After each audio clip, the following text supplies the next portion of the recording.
Concert Crew Podcast, we back again. You. Wow, this is one of them episodes that we never want to do. We never plan, but we got to do, man. We got to do it. We got to honor the late Earl Simmons, a.k.a. DMX. He passed away at the age of 50 years old on April 9th, 2021. Now, you hear a lot of stuff about, giving people their flowers and stuff like that. One thing I can say about the Concert Crew Podcast, because I heard it's been criticism from some outlets of people saying, well, y'all didn't give DMX, his flowers while he was here. So now that he gone, why are you doing it? Well, we got receipts. So just to clarify it, DMX was deserving of tributes well before this. In episode 53 of the podcast, it was our Def Jam episode. In that episode, we discussed how DMX in the late 90s, he carried Def Jam pretty much when they were struggling. DMX was that guy there. This was episode 53 of the podcast. Episode 113. Talk to him. January of 2019. Talk to him. That episode was titled "And Then There Was X." This came out 2 years ago. We honored DMX, his career, his movies, his acting, everything he did in the game. This is 2 years ago. We honored DMX. At this point he was about to come back home from jail, and we honored him 2 years ago. And then not too long ago, last year, episode 193, Ruff Ryders, based off the Ruff Ryders Chronicle documentary. We talked about DMX's importance to Ruff Ryders. He was Ruff Ryders. Yeah, absolutely. And then also, DMX was voted in last year to the Concert Crew Hall of Fame. Talk to him. He's definitely received his flowers from the Concert Crew Podcast. So we ain't jumping on no wave, man. But because of who he was and what he meant to the game, we're gonna continue to honor him with another special episode. But fellas, how did you feel when you first heard the news that DMX reportedly had an overdose and then he had a heart attack, which left him in a vegetative state? I mean, when I first heard it, it's X. So I'm thinking he gonna kind of like it was with Pop. He gonna pull through it. I mean, he ain't want to make a song about what he would. I mean, like his life was always open, but I just thought like, man, damn, X in the hospital. He gonna get better. He gonna come out. Can't wait to see him again on, on the outlets.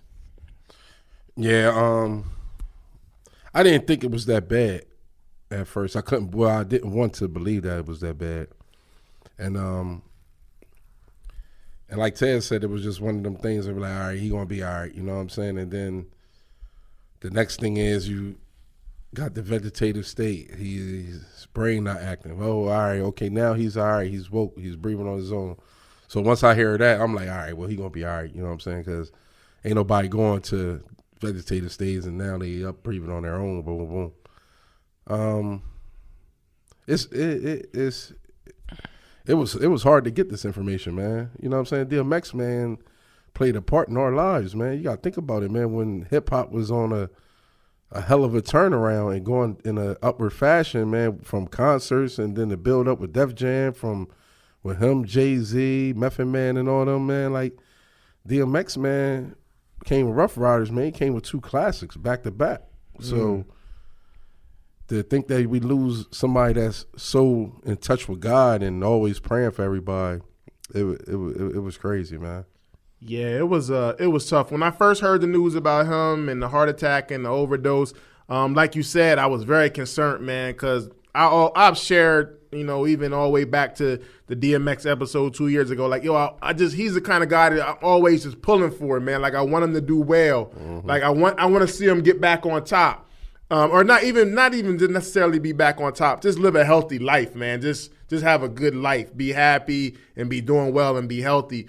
So when I heard about it, I was concerned. But then, like you said, the reports was going so far back and forth. So then when they said he was breathing on his own, I'm like, all right, great. Like he about to be back. This was just a little hiccup. But then we were getting wrong information, so he really never got off a life support. So it was tough, man. It was just like, man, like, I was just pulling for him. I was just hoping he was going to pull through. And then we all got the news that DMX passed away. So when that news hit, how'd you feel? Where was you at? Like, how did you take that news? Man, the crazy part is like DMX is one of them people who I ain't care if he made more music. I just like seeing DMX. I love seeing DMX interviews. I love hearing DMX stories, you know, shit like that. It's just like, damn, dog, like we're never gonna hear him. I mean, tell his side of the story. Like DMX he was always been an open book, so he's never hid anything. Like if you ever going through something, I'm quite sure he already been through it, you know, for the most part. And just like the crazy part is DMX, his stories, when he tell his stories, he wasn't even trying to be funny, but the shit was hilarious. Mm-hmm. So just like not to be able to hear that shit no more, and even though we got a ton of videos from in the past, but just like moving forward, man, it's crazy, man, because he's one of these people that gave you his life. It was tough, man. I was sad. I was actually in the store shopping, and I just kind of, Peter was saying he already passed away, and I mean we got our own private like little chats, and I would be saying like, I don't believe it, man, till certain people report it, like I'm not buying it, and people already saying rest in peace. So I kind of felt it. I kind of felt like it was coming. I didn't want to hear from Lou now. Yeah, but you know I didn't want to believe it. So when they finally officially said it, like that joint hurt, man. That joint hurt, and I immediately I was in the store and I immediately started playing "Slippin'," which is my favorite DMX song. And I played that back like twice back to back, man. And it just made me sad, man, because I just feel like he was a great one. Like I don't say this about everybody, but I feel like he was one of the special ones. Like he's special. He's not like, you can't compare him with other dudes. Like whether he's your favorite MC or not, like you can't compare X to other dudes. Like he's not like them. Like he's different. So you had the four that was always supposed to, you know, that was supposed to be on the top. You had the Pop, Biggie, Nas, Hove. Those were supposed to be, you know what I mean, the upper echelon guys, but DMX was a top artist at one point in time in his career. Yeah. Wasn't supposed to be. Like nobody came, like when you heard X on 4, 3, 2, 1 or whatever the case may be, and I still think the first song I ever heard from X was the Niggas Done Started Something when it was supposed to be the Warlocks on the SNS mixtape. I never thought that DMX was gonna be that guy. You know what I mean? But X was that fucking guy. At the height of his career, was with the height of Jay-Z. You know what I mean? Not the height of Jay-Z, but Jay-Z was existing. He was right there. Right, he was right there. But X was that nigga. That's a fact. That's that a nigga. Fact. That's a fact. Well, when I heard the news, I was actually at work, and it was like, it got sad because I work with people that listen to hip hop and people that, you know, that admire, you know, a certain form of hip hop, and DMX is like practically everybody's favorite. Can we say that? Like, who don't like that? I think I don't hear people say much bad about DMX. And that's where it's at. Like, X was never my favorite artist. You know, everybody knows Big, but I don't hear many people that root against X. Know what I mean? Like, any one of these people I got a bad thing to say about X. Because when you start naming artists and then somebody be like, well, shit, what about DMX? You be like, yeah. You ain't gonna say, nah, man, X, he don't deserve it. Because you're not gonna say that, because the like the quality of his music, man, then the value of the person that he is. And you have, I work with a Spanish lady. She's like, no, not my boyfriend. She called DMX her boyfriend. You know how that people had their certain favorites, and it just got kind of sad. And it was like, damn, man. I'm like, damn, motherfucker really ain't gonna hear X no more. And like you said, like the interviews that we see of him, that shit just played like, I'm like, dang.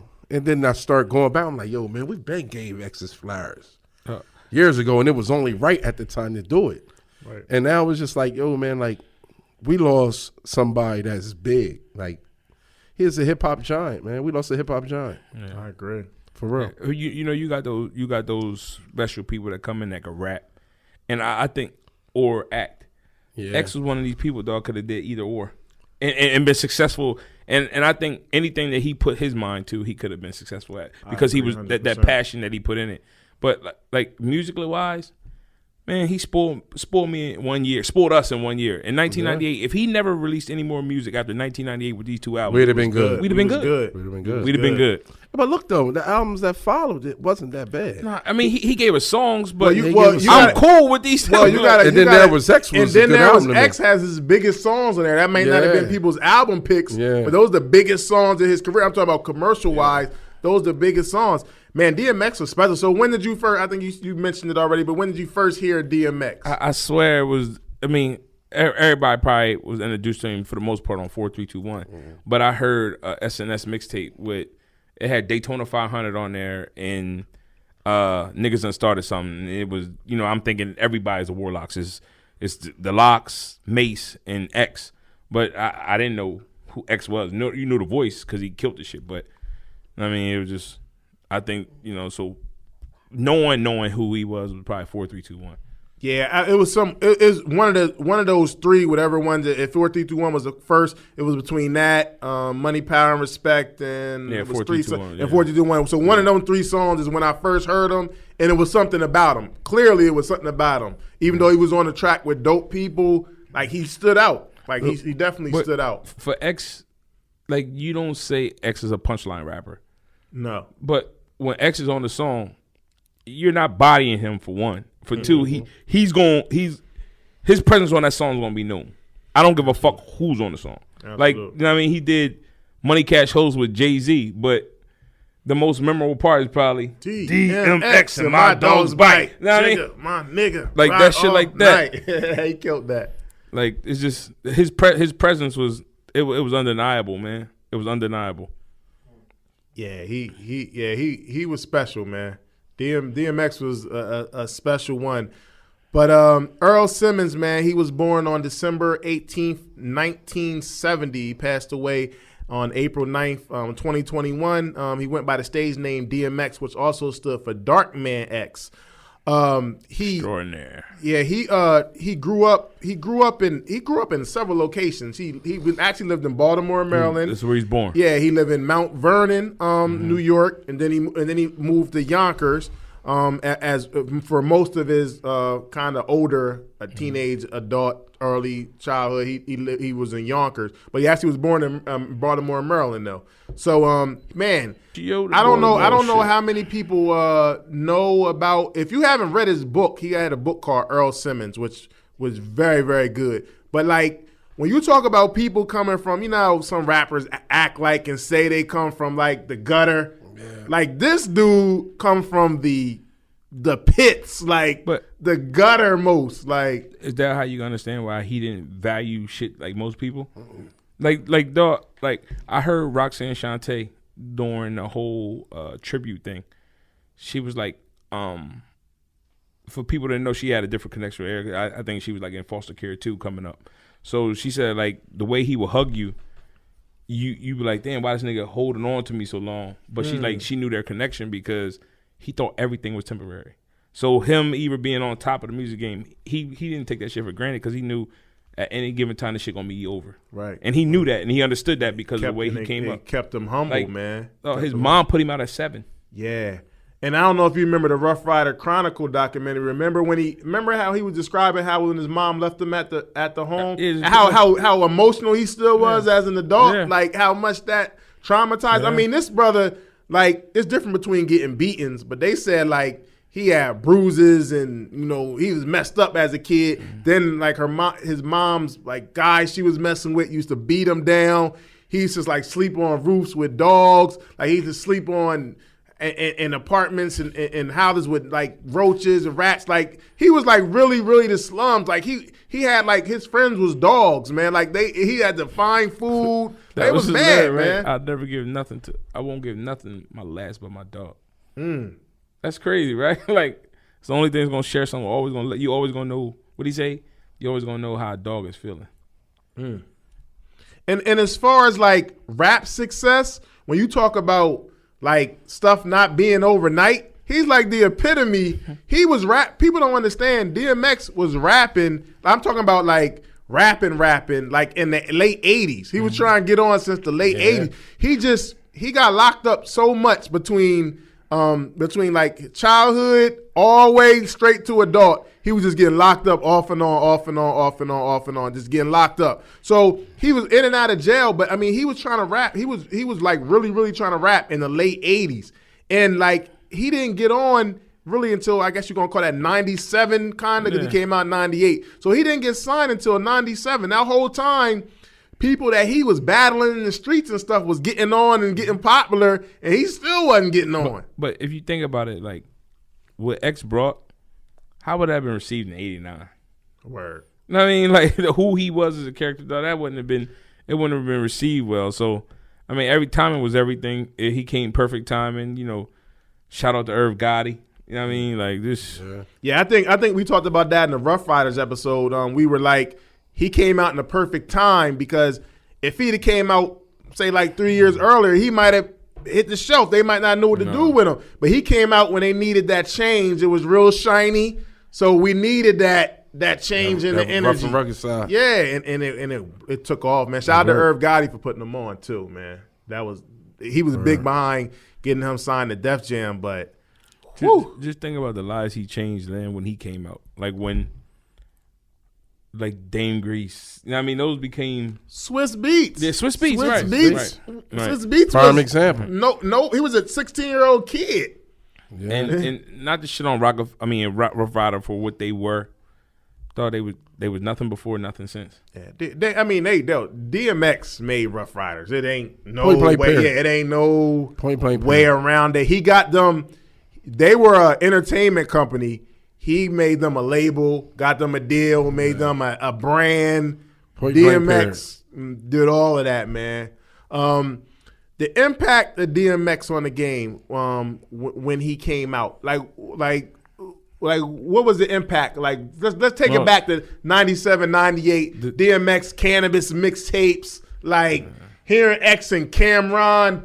Get at me, dog. The Get at me, dog freestyle with the Locks. Woo! I mean, it's just like it was so hot it became a single. It became a like single. It's crazy. Yeah. Who did that? Who does that? Right. That shit was on Clue, right? But the thing is that you never really heard about him and Jay-Z battles until they both got on. Right. So once which pretty much explained like how him coming up out of the gutter, out of nowhere, and him hitting that perfect time. Because at that time you had like the Hot Shot, Hustler, whatever the case may be, and then you had the Pretty Boy with Mace, and then you had the Steel Hood with the LOX and all that. Then you had Biggie still around with the Junior Mafia, his crew. But it just seemed like X, and Ja Rule as well, seemed like when X came, it was like he was coming with something so potent that you can't deny it. And then, like Ted stated, like on that song, when I heard him on that freestyle, whatever, when that joint was played, I used to wait for his verse. You know what I'm saying? It was like, yo, he like, yo, the dude coming on next is hot. You know, he started off with the Get At Me, dog. The freestyle, on what you call them? Niggas that started something? Yeah, niggas that started something. Yeah.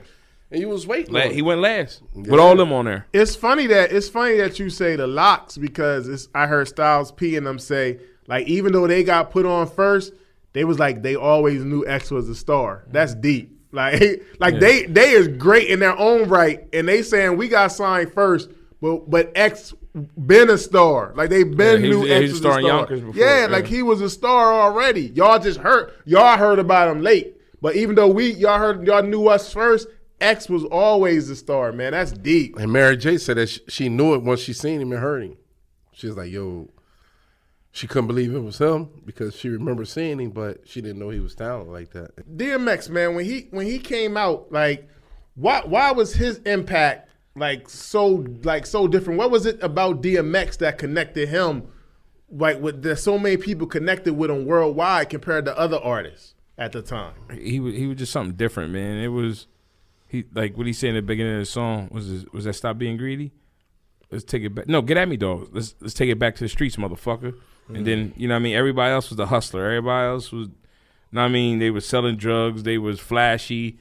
His shit wasn't dirty. I mean, his shit was, he wore Timberland boots all the fucking time. Word. He was the robber. You know what I mean? He was, Dame Dash said that in Backstage. He referred to it like Hov was a hustler.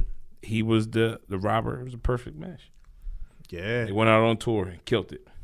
And also, like, he doing stadium style events or shows, and like he praying or he like crying, and like the crowd is connecting with him. Everybody. Like, people said they ain't want to go on after him. Like, if you was closing him after him, like, you ain't want to go on, because how could you come after that? Motherfuckers Like, is emotional. The way he had the crowd, like, he crying.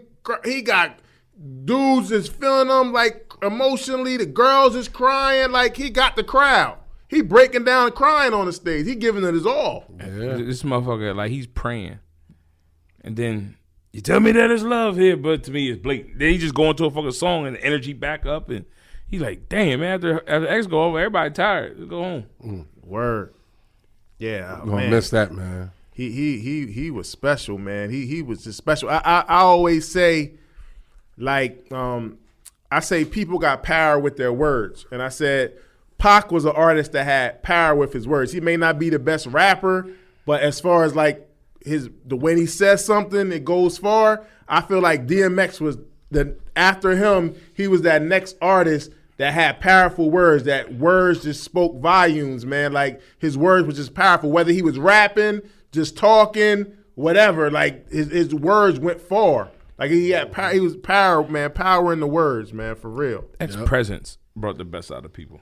I agree. His presence, like, it's just like this motherfucker right here, dog. He was just different. It's hard to explain. He's just different. And some of the biggest people respected like him. Like when he came around, it was like, oh, that's X, man. Like, let me stop. Yeah. Let me give him the proper respect. You know, no matter how big or rich or, you know, involved and how much money you got, it was like, this brother's worth the respect. Because he didn't give a fuck about that. Nah, like, all that money he had, man, it was just crazy.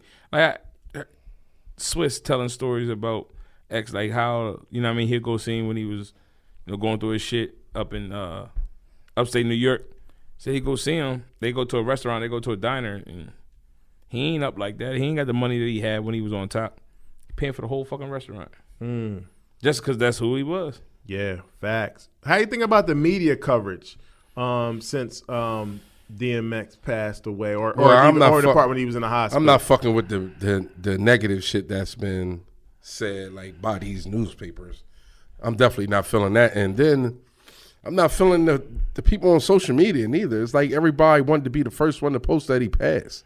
Yeah, that's it's like they was rushing to it. Like, you forcing the man to check out. You know what I'm saying? And that shit's corny, man. Like, that's some of the corniest shit ever that happens on these social media platforms. But it's social media, so you don't never know who's behind the button of saying some dumb shit or putting up some dumb shit. And then you got to also understand that families is watching that too. So y'all reporting that he passed away. Yeah. Like, you know, he got 15 kids, dog. And I don't even know if that accurate number is 15 or is it 17. Like, 17. God damn.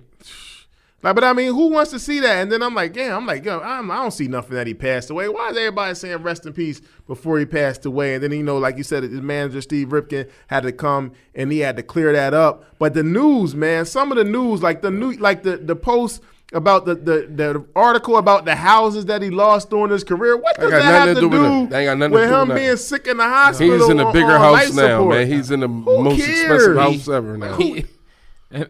You cared more about it than he did, because I'm quite sure he don't care. But I'm saying, where's the integrity? What does that have to do with anything about him being in a vegetative state on life support? The houses that he lost during his career. He didn't even pass away yet, and y'all posting that. And then the Prince Philip post of like the Prince and the whatever they call it, the Prince and the rapper, and then it was just a bad look. They had him on there looking like a thug. It was just it was a bad look, man. I mean, I ain't gonna argue with that. They had Prince Philip like a devil, so. And then Swiss remade it and put the Prince and the King. But yeah, that was I felt like it was unnecessary. Come on, man. Like, people got families. We got.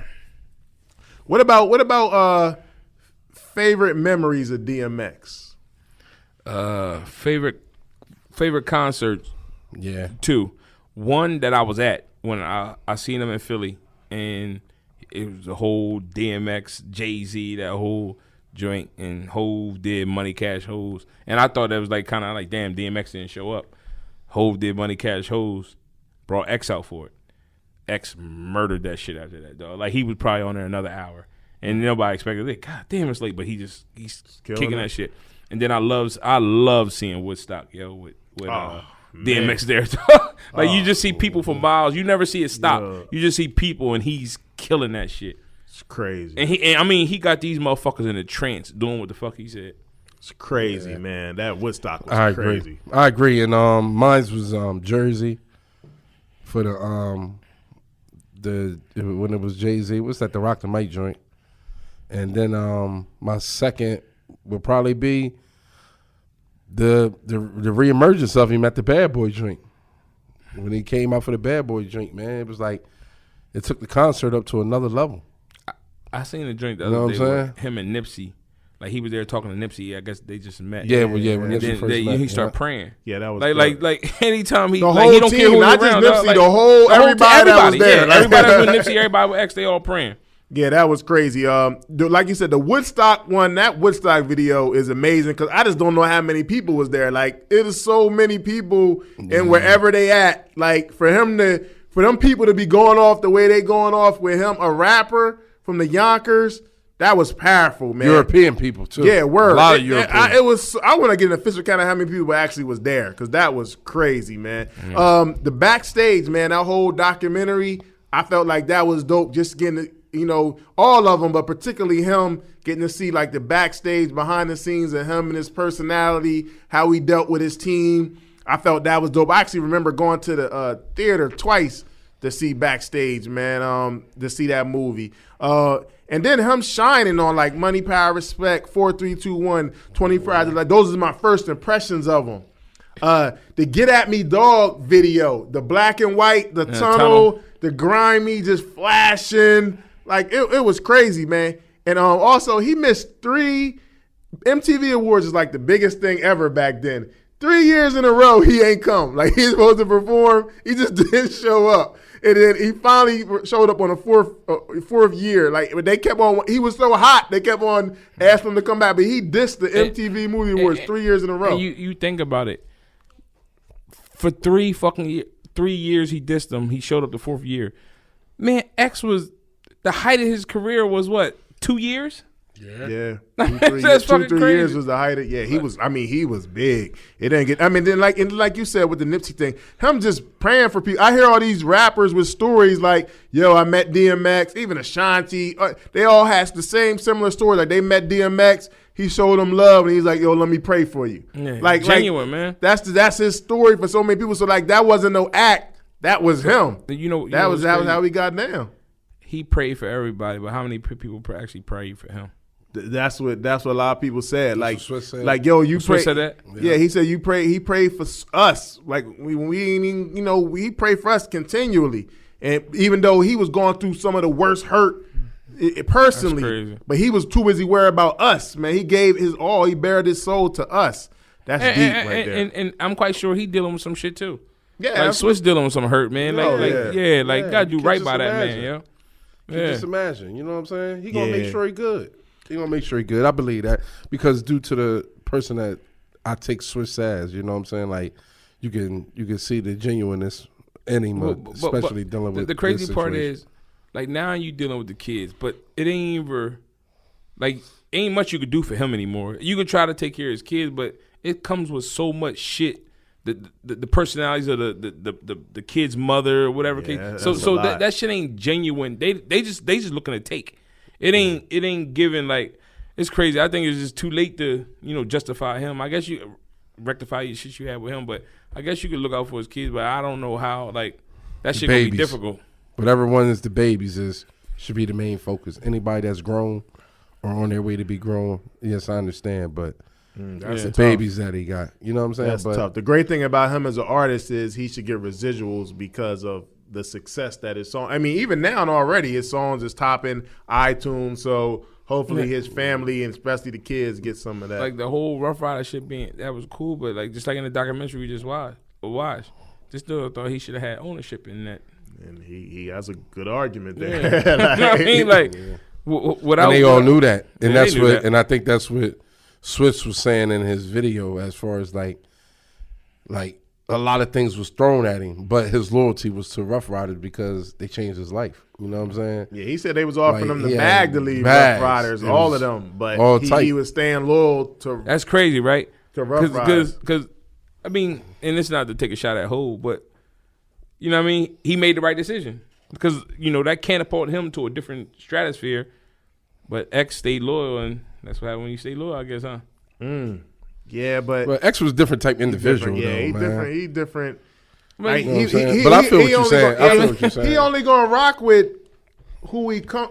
Like I think Swiss said that too. He said If he don't fuck he with said you- if he don't fuck with you, like he don't fuck with you, Yeah, like well, for that life. nigga, he can Like do it. he ain't rocking with Yeah, you. but people But if like- he do, like it's love forever. But people like that the ones who were able to persuade Jay-Z to the Kevin Lyles and the Leors. You don't think X fuck with Kevin Lyle? Yeah, absolutely. Oh, they had to because he was keeping No, the they lights probably on right. in the building. So They like probably threw it at him. Well, you heard the story about Leor Cohen about the second album. That wasn't in the mix. Like, yo, you so hot. We think you're gonna leave you so hot. Like, Right. yo, we'll give you $1 million if you can do another album. yeah, Oh, cool, bet. but leave what? He was never gonna leave Def Jam because that was the big bag. But they were. He could have left Rough Riders. He was so big that they was even Def Jam was scared. Like Scared that's they how did- big he he. done That's with how. music, Yeah, right. word. That's crazy, Man, start acting. Do you think DMX run of success in the entertainment industry could have lasted longer without if he didn't have the substance abuse problems, all the legal absolutely. issues? You think the run could have extended more? In acting, he could have been a household name. He was that fucking good. I agree. Like for dog, Belly was supposed to be a B movie for the most part, but X made that shit look. I mean, Turned into a he classic. turned it into a classic. I mean, he did classic. movies with Steven Seagal. He did Yeah, movies word. with fucking was Jet Li. Yeah. Cater the Great with Jet Li, Cater- right? Yeah. I don't think he had to after a while worry about. Then he the got a music movie with more. Aaliyah. Yeah. Romeo Must Yeah, Die. yeah. I don't think he had to worry about music after a while. I think he was so great in the acting because we talked about even when we talked about LL on the LL episode. Like LL was a good. You want to say he was a good role. Entertainer? He's a good role, Oh, like oh, role, yeah, yeah. acting Yeah. in the supporting roles. Yeah. DMX could carry Yeah. a lead role movie. Like everybody can, as a rapper, can't say that he was a lead guy. He had lead guy skills. Like. And that acting could have, I think he could have pushed that because he was on He fire. could have left for music a minute. alone. He could have left music alone. He was on fire with the acting, man. He was.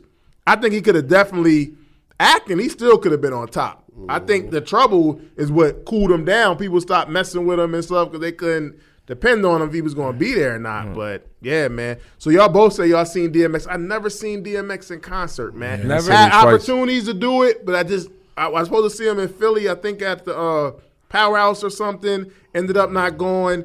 One of the things I definitely regretted, and even if he was still alive, it still wouldn't have been the same as seeing him then. But that's something I always wanted to. I wish I would have seen DMX then, man. I'm in concert. talking about this one was Nori, Cameron. Yeah, that's the time when you Pun. need to see him. Know what I mean? Like 112, The Lox, Jay-Z. So it was the Rockefeller crew, DMX. Like Nick, the opening for that shit was crazy, man. Like Nori was like opening act. You gotta think when Nori was hot, Nori was fucking hot. And he was the opening act. That's crazy. Yep. You ever the last time we really seen DMX in concert doing anything was the verses with Snoop. So that's going to go down. We didn't know it at the time, but that's going to go down as the last moment that we really seen DMX. No, after that, what was that? Drink Champs. Okay. I'm talking about performing. Yeah. Well, but that right there, that's what made it dope, dog. Because DMX was fanning out to Snoop. That nigga was a fucking fan, and he turned into a fan. Like, yo, this is my shit. He did his shit, but when Snoop plays certain songs, he like, nigga, this is my shit. Yeah. And Snoop, he like Snoop said he was doing the same thing. Yeah, Oh, I crazy, like man. that. And looking back now, that's going to be kind of like the last moment where we really seen X performing. Looking back at that, and I said this when we talked about the on verse his album too. I said that when we talked about it on the verses. When we talked about the verses, I said, yo, it was good for me to see X get that love because I feel like he deserves that love. So the love that people was giving him for that verses, I like that for him. I'm glad he got a chance to witness that before he left. Now, man. if this nigga ever come out with an album, Like if they ever drop a unreleased DMX album, They going to. you know how many numbers that shit gonna do? Yeah. You know why they going? He was already in it. Well, from what I seen, I think he was in the studio before Right. all that happened. But he was Swiss's whole. I respect Swiss because Swiss was loyal to DMX, which he should have been because it wouldn't be no. This wasn't Swiss Cassidy. it wouldn't have been. It wouldn't have been those. It wouldn't have been those Swiss beats without DMX. But he really wanted to see DMX and help DMX get back on top. And I respect that. Like, he was really trying to get X. He said in his own words, like, he wanted to see him get back where he belonged, like, on top of the game. That was, like, his goal. I don't know what the music sound like, but I know it's there. He recorded stuff with Benny and them. So he been recording. I seen the dude, Bootsy, Blue Vandross. Blue Vandross. Yeah. He had he showed a DM where DMX reached out to him. And he was like, man, I swear to God, I don't want DMX's last feature. Like, they did a song already together. Like, he's like, yeah, I don't want that. That's not what I want. I don't want this to be his last feature. Wow. What about some of the tributes been seeing on, social media, online from different artists, fellow artists and stuff, celebrating X? What do you think about that? It's crazy. I was going to look, like, for the Swiss, the Ruff Ryders, but then, like, people he did, like, had movies with, like, Michael Ealy. I see Gabrielle Union give a nice one too. Yeah, he hit. No, they were talking. She was talking too crazy. Like Monica. I mean, shit. Like being in the studio with her. I heard Ashanti. Yeah. But it was just like people like T-Boz, Terrell Hicks. The Belly Cats. Yeah, Keisha. Yeah. I like that. A lot of respect. I like the Fat Joe joint. Fat Joe did a live on it, and he basically like said some stuff that was real as far as like, yo, man, you got to like at times like this, like don't look at the things that they going to say to diminish the character that DMX was, because he got 1,001 things that overshadowed them few things that you might say or whatever. So I like how he did his own thing for him. That was dope, man. Like what Redman said. Yeah, Redman. Yeah. Redman said some shit too. Don't be sad for DMX. This motherfucker lived his life. Like, he enjoyed himself. Like, it's this shit is crazy. Yeah, it's just all the tributes, man, was dope. I want a tribute song though. They coming. The Locks got to do one. They coming. Just to see even Drag On, man, and straight tears talking about DMX, man. I didn't even see it. Man, he was a super emotional. One thing I respect about Drag On, he's like, I pray in private. I'm gonna pray for my brother. I'm gonna pray but social media ain't the place for me to pray for him. Mm-hmm. You know what I mean? Like I have real love for the X. You know what I mean? He's like, I didn't want to believe it, so that's why I never posted about it. I'm not posting because I still don't want to believe that he's gone. Yeah, I seen that. Yeah, that was his little brother, man. DMX, wow. And just seeing how all the different lanes, even actors, even people that you think maybe didn't even know DMX, showing them love, man. But even before he passed away, like praying for him and sending their best wishes. Just the love, man. People loved DMX. People felt him, man. He was a real dude, and he got real love back. A tough one was reading Irv Gotti shit, too. Because you know that shit was genuine. Were close. Yeah, they was real close, man. He fought for X. Even Ja Rule, you know what I mean, putting shit out there. Because, like, everybody knows Ja Rule. K-Solo, that was big. That was dope because that was ongoing. Yeah, because y'all told me about that. I forgot all about that. The reason it made me go look is because Redman was on LL station on the satellite talking about it. He's like, yo, like K-Solo, my brother. But when I met X, I told him like, nah, dog, we can't do this. Like, you know what I mean? Before I met X, he's like, he told me some shit like, what you want to do about it? Let's go. Like, what do you want to do? And then he's like, man, I met this dude. Like, nah, brother. Like, whatever impression you got about this dude, that ain't true. He's a good dude. We gotta leave that shit alone. Word. So he was like, and I would never mention it because it was shit between me, K-Solo, and X. I'll never mention it. But then you see K-Solo put that out, like, damn, yo, this would hurt. Like, wow, that's dope, man. How can DMX name be carried on by his team going forward in the future now that we lost? It's going to be at a high level, man. You got to think about all these people that's Rough Riders, man. All these bikes. It's going to be crazy. That shit is genuine, but I don't like Yonkers now. They want to give DMX a statue. That shit should have been. He was gonna get that anyway. Years ago though, dog. Yeah, he was gonna get that regardless. You know what I'm saying? Yeah, he need to get that, but yeah, he could have got that alive though. Yeah. He deserving. Yeah. But he's definitely gonna get that now. As far as his name, I definitely think there's gonna be recordings because I believe he recorded music, so I think there's gonna be music. And because I think it's already done, so hopefully it's good. No bullshit. And Swiss, Dame Priest, them type cats. Yeah, I know he was heavy in the studio with Swiss, so it's going to be music is there. Swiss gonna pour his Busta Rhymes had a good Busta Rhymes, showing that genuine love. Yeah, that was dope. So I definitely think they're going to hold X name, whether it's recording. Def Jam relaxed with the releasing of the prayer album things. I don't know how I feel about that, man. That seemed like Lil Kim too. Little money grab. Hard too. Yeah, that was. I did see somebody had like a live. They was in the kitchen of somebody's house. February 25th was the date on there, and they were there, singing their gospel stuff. X was like, I mean, you could tell he was in his element. He out of shape, big and stuff like that. So he eating good for the most part. But I mean, he engaged in that. That was just dope, man. And I just seen actually he came to Atlanta not too long ago, and he requested to go see T.I. at his house. And he came to T.I. house, and him and T.I. got a picture with him and DMX, and he was like, "Man, I'm so glad you wanted to come see me when you came to Atlanta. Like that meant a lot to me." But DMX came to Atlanta and was like, "Yo, I want to go chop it up with T.I." And he got the call somehow, and he ended up going to T.I. house. He said they had a long conversation, so they got pictures. So that was dope. And I know that was that had to be probably like a couple months ago or something. So he probably did a podcast. The Curry part, you gotta be some people fan out because big as these artists was, they'll never be as big as DMX though. Hey yo, speaking of that, I seen him talking about it was Breakfast Club or something where he said like he ain't rock with Drake because that wasn't like his thing. But then Drake, he said Drake sampled him.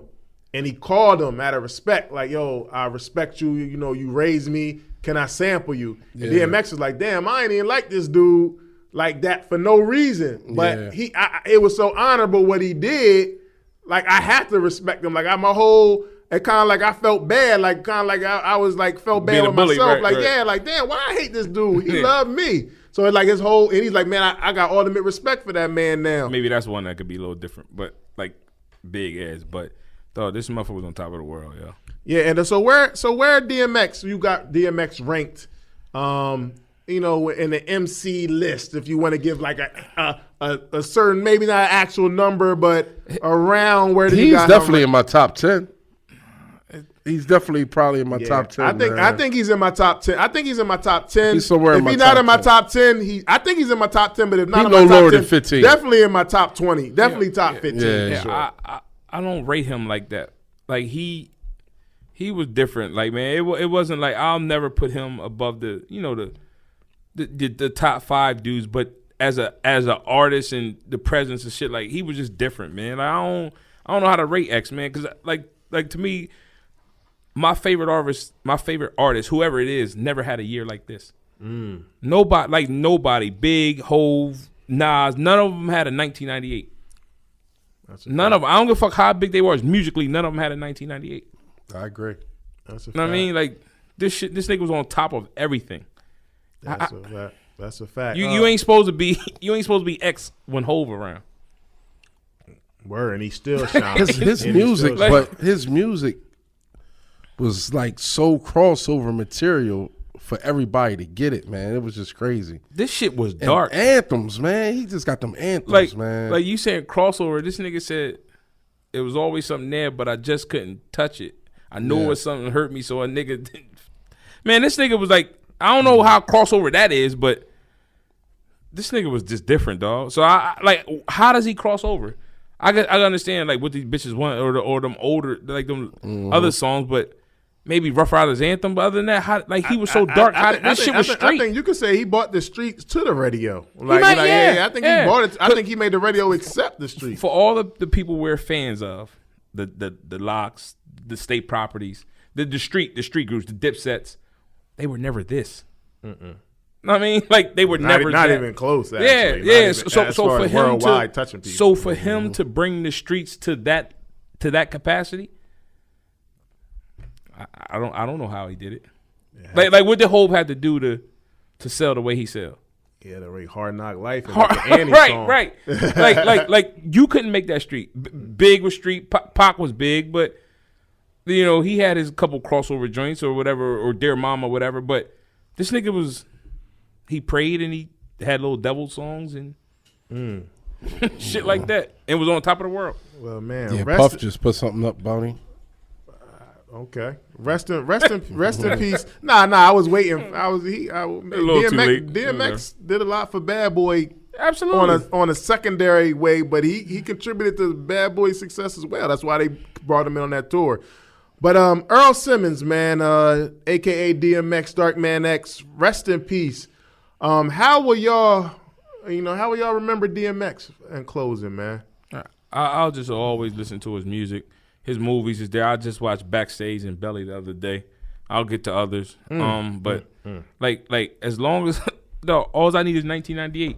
X will never be forgotten. Yeah. 1998, like that's them my glory days. The mid to late 90s. And in the 1998, he was the biggest artist. So man, he's cool in my book. He's big, man. Big. Like he's a giant, man. Like he's a hip hop giant. He started all that. Like, and just the dog. The dog shit. Kids wanted pit bulls. That was me. That's what I had. He wanted pit bulls. So like he made it cool because of X. He made it cool to have a pit. Absolutely. So like he set trends in major ways. Yeah. The Tim's Unlaced. Really, kind of. I mean, we're looking at the blood on the album cover. Like, that was crazy when that came out. Like, who did that? He gave you energy in everything he done. You know what I'm saying? From the concert, from the album, from the praying. He gave you that energy, man. So it was like you're going to miss his energy. Yeah, DMX, rest in peace. DMX, he's a one of one, man. He was special. As far as hip hop, to me, he's second to Pac in the power of the words. He was bigger than a rapper to me. Like, I feel like just saying he's a rapper is boxing him in. His voice was so much bigger than rap to me. He touched so many people. He just with the prayers, he could just talk. He talked like he rapped. He one of the few people that actually rap just like they talk in real life. Like, it's the same thing. But the way he touched people by just meeting them, by just praying them, by praying for him, you can see his talent in the acting. He was a star. He was a star, man. He had a special purpose. He's not like anybody. You can't compare. X is a 101 in hip hop, man. 101 in hip hop. You seen DMX at what we consider his lowest moments, like when he looked like he was back on drugs and skinny, and he still was praying. He was still getting his prayer on. For all we felt bad for DMX, he didn't seem like he felt bad for himself. He was dealing with stuff his whole life, but still was concerned with the people. Like giving back to the people. And all those big outlets you seen DMX on, which always made his interviews so compelling, is because at some point in those interviews, he took over the interview. Like they ain't know whether he was praying, whether he wanted to talk, whether he was standing up, throwing his hands. He took the interview over, man. Like he was that kind of guy. And they let him. Everybody can't just take an interview over on some of them big outlets. But X would take over, man. No, for how sad we are that DMX is going. Some people are happy. Some people are relieved just because that presence ain't around no more, man. Man, look, DMX, rest in peace. Condolences to his family. Condolences to all his loved ones. This is a big loss for hip hop. We, during our 4 years on the Concert Crew podcast, we had a few of these situations when we had Nipsey, we had Prodigy, we had a couple ones that just hit hard for hip hop. Yeah. This is a big one right here. This is a big loss for hip hop right here, man. One thing I can say about X, and he was still young at 50. Young 50, absolutely. But we got to see X in his prime. We got to see him like grow kind of old. I mean, I don't. So it's crazy. I don't see like none of our legends that I looked up to like crazy and like, man, he's 60. I mean, so he reached that. Like Big died at 20s, Pac died in his 20s, Nipsey died. You know what I mean? Like though, like one of the good ones actually got to see 50. Yeah, absolutely, man. That's crazy. Rest in peace to DMX, man. Yo, prayers to his family, his kids, his ex-wife. Shout out to his ex-wife, man. She held it down. She dealt with a lot, man. Yeah, she dealt with a lot, man. And then he had his girlfriend now. He got several kids, even young kids. Like, damn, I seen a little thing with his little girl playing on the piano, playing, I think a Rough Riders anthem beat or something like that she was playing. Like, wow, man, like, this brother got a lot of kids, man. So, and a lot of them young, man. So they gotta pray for them. Another man. good DMX moment on the roller coaster with his daughter. Oh, Daddy got you. Daddy got you. She was Dog, come on, boo. Too. Daddy got you. Yo, DMX got so many classic moments. Just him talking is the Rudolph the Red-Nosed Reindeer thing he did one year. Stop crying. Don't, mommy. Was you all right? You crying? Don't tell mommy you was crying. It's a girl, dog. Like you said, like stuff he was doing wasn't even supposed to be funny. Yo. And it became funny. I think it was a Chris Rock movie he was in when he was singing in the jail. He just started singing. Like, it's funny, man. If you don't listen to or follow anything DMX did in his career, give him 1998. Go listen to 1998. Listen to As Dark as Hell Is Hot and Flesh in My Flesh. Backstage, Belly. So many. I like what was that? Never Die Alone. That's the one Lunel was in. Yeah, that was a crazy movie, man. Yeah, he was only in the beginning. Remember, the dude was telling the story. Yeah. That Michael was Ealy. Dope movie, man. Go check out his music. Go check out his projects. Run up those streams, man. If you haven't heard about DMX, run those numbers up on all that stuff. DMX was in a movie with some girl that's on Power now. I can't think who it was. Yeah, the little girl. She was in the movie as his daughter. His goddaughter or something, right? Yeah, his daughter. His daughter? Yeah. Like, this nigga Steven made... Seagal. I think it was in the Steven Seagal. Exit Wounds? Yeah, Exit Wounds. This nigga made, like, always kept in touch with her. Like, that was his real goddaughter after that movie. Like, that's how the kind of person he was, man. That's what's up. Oh, I didn't see that. And she calls him. She actually liked that title, too, man. That was dope. That was dope, man. Wow. I didn't know we was going to be saying this, and it's still crazy. But rest in peace to DMX, Earl Simmons. Yes. And thank you, man. Enjoy this life. Thank you. Enjoy this life, for your contributions to hip hop. We love you, brother. Yeah, Word, man. real rap. Yo, we really appreciate what you did for the game, and it's honored, man. We hold that word king lightly. You definitely word king. Absolutely, man. King of Kings, a 101. Yeah. Salute. Rest in peace to DMX, man. Yo, man, we love you, man. We love you, and condolences to your family, man. Absolutely. Rest in peace, Earl Simmons. Never be another. Absolutely. But yo, this Concert Crew Podcast, make sure y'all go follow us at Concert Crew Podcast. Make sure y'all go download, subscribe. We're on all our digital platforms. Make sure y'all go to our YouTube. Check out all of our videos. Subscribe. Yo, man, we here. Yo, we ain't gone nowhere. Yo, triple gun salute, man, to DMX, man. Rest in peace. Rest in peace. Rough Riders. Mm-hmm. Forever. Yonkers. Forever. Always. The Dog. Dark Man X. All of that, man. All of that. I can't bark real good, but I would if I could. I would bark, man. But rest in peace, DMX, man. We love you, man. Yo, Pito, hit us with the fader. We out.